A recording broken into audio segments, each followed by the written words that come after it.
حصريا على موقع مهرجانات دوت كوم.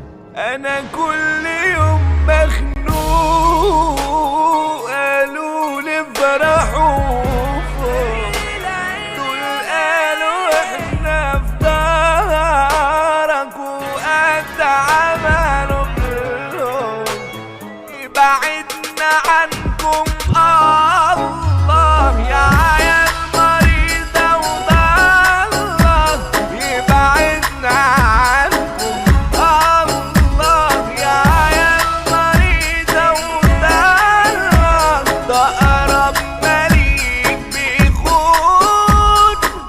علمته الست سبقني نسي لما كان بيلجألي ومصيره يجيلي بكرة وهقولوش بعد. أنا كنت فاكرك سندي لو ملت في يوم تسندني وطلعت العكس يا صاحبي، بتكرهني الخير وسط اصحابي بحس بالغربة، خدت انا منهم مليون ضربة، نفسي اكافح واعمل تربة وادفن فيها الناس الكون.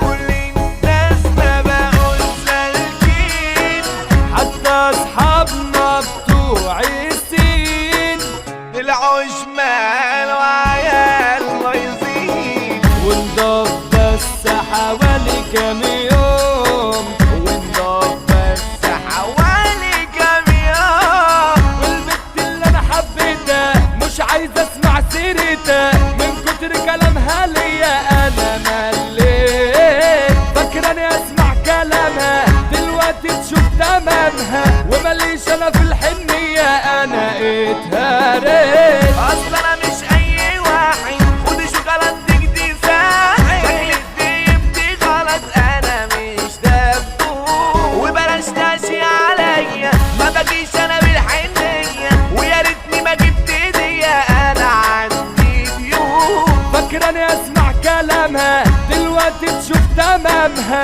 ومليش انا في الحنية انا اتهريت. اصل انا مش اي واحد خد شوكولاتتك دي ساحل، شكلك دي غلط انا مش دبوب، وبلاش تاشي عليا ما بجيش انا بالحنية، ويا ريتني ما جبت هدية انا عندي ضيوف. امين خطاب الكروان واللي زاوله ده اخره عيار، ده مولانا ده ممتاز في التوزيع عدى وداس، استاذ وعمل انجاز اسلام فتح الكنار، ابعد يا ابن اصلك متغاظ، عبد العبد يا احلى دارة اجاز يلا نعمل غارة، فيصل العبد يا عم العالم مع بعضنا اول بجدارة، واللي مروق علينا جاي مشغل سارينا، مودي في الديزاين متمكن خلصت كده بستابنا.